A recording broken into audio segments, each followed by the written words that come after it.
Thank you so much for starting us off with really those key questions, where to begin. What are those questions to ask yourself and your group? Because hopefully you're doing this with other folks than beyond just yourself. Amanda, you mentioned needs assessments and needs surveys. Mhm. Something that you've done up there in South King. Yeah, so we have done a few different things. We do take a lot from data that's collected by different institutions and communities, but we've just done casual surveys talking to folks as they're bringing things back, as they're participating in other programs. We'll have a debrief after, and almost always we'll write reports detailing pros and cons and information about what went wrong, what went right, what we could do differently next time. But all of those things compound on it. How did you hear about us is a question that took me like 3 seconds to get out. It tells you some pathways, how people are engaging. I had 540 people drive through for our recycling event that happened on the 24th. That's 540 people that drove past the tool library.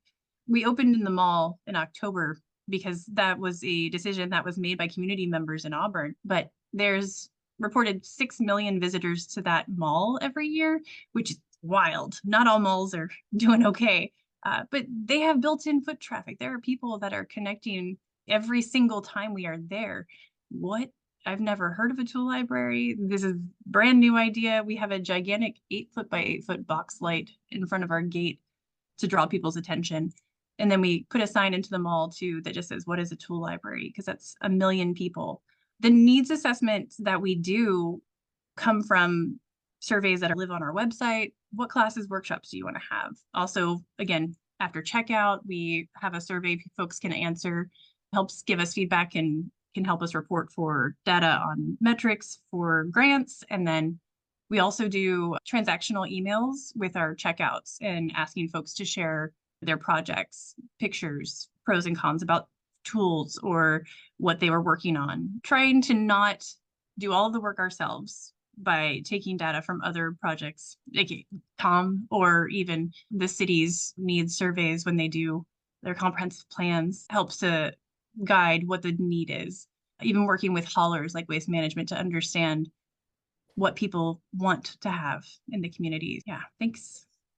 Yeah, thanks so much. I have a question because in talking to some of the community members here where I am, the thread that seems to be among everyone is, oh no, we can't do this because people will either bring the stuff back trashed or won't bring it back at all. And I'm just curious if that is actually something that's like super prevalent or it's just a one-off thing, because it was universal in this assumption that was going to be the case, but it's not an assumption I share. So I just wanted to check.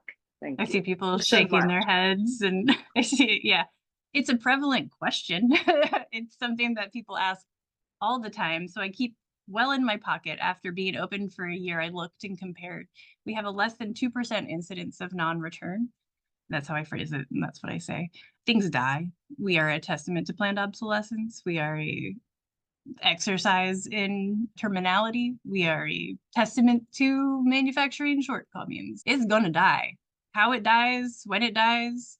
There are a lot of organizations, there are several tool libraries that have been partnered with tool manufacturers. And it's interesting because I feel like I haven't talked to them too much, but I'm like, do they ask you like, how's it going with that pole chainsaw? Do they talk to you about that kind of thing? Working in manufacturing or with manufacturers, they don't really care much, honestly. They would sooner drill holes into the engine blocks and have you recycle the metal than to put things into the full use of their potentials. Maximizing their time, things are going to happen. We have a more altruistic investment in our neighbors coming back. And I say this all the time with all their fingers and toes attached because it gets people's attention.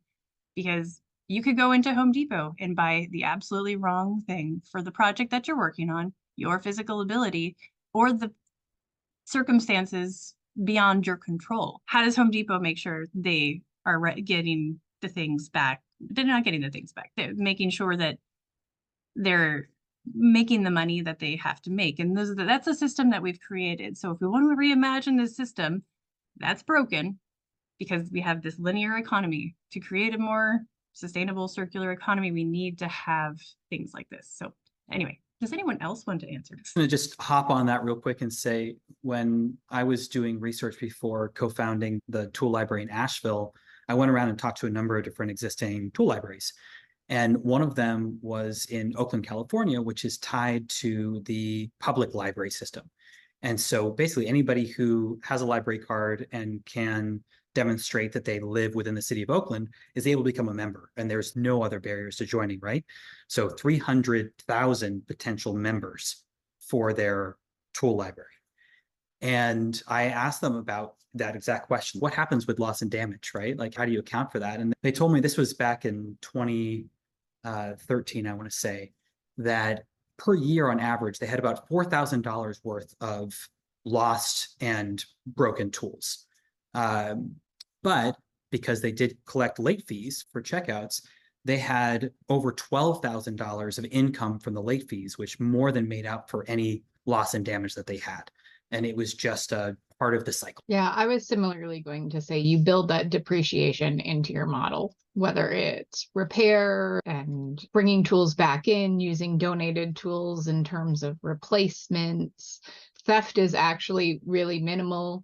And if you can create wording and communication where you're really not coming at people about, hey, we need this back, and you're saying, we want to make sure we get this back for the next person on our community. And you come at it with making sure that we don't really care. We understand that projects take longer than you were planning. We've had things come back 5 years after they were checked out because we just put out a blast to people and said, hey, we found that this was still out. Hey, is this accurate? Because there will also be inaccuracies in your inventory as things are coming in and out, right? And everything came back and they said, I totally forgot. I had this in my thing. We changed our email address, what have you. And all those tools came back with a beautiful donation on top of it. So I think it's just knowing that you're building this larger community and prepping for those materials to go. And more often than not, the issues don't come from the users themselves, apart from ongoing repair needs and maintenance needs with the tools. But the theft has traditionally, within at least tool libraries, been from outside communities breaking into kind of a more retail access piece. So when there's been big loss in this field, that's where it's been. It's been from an outside group or individual versus from within the user base.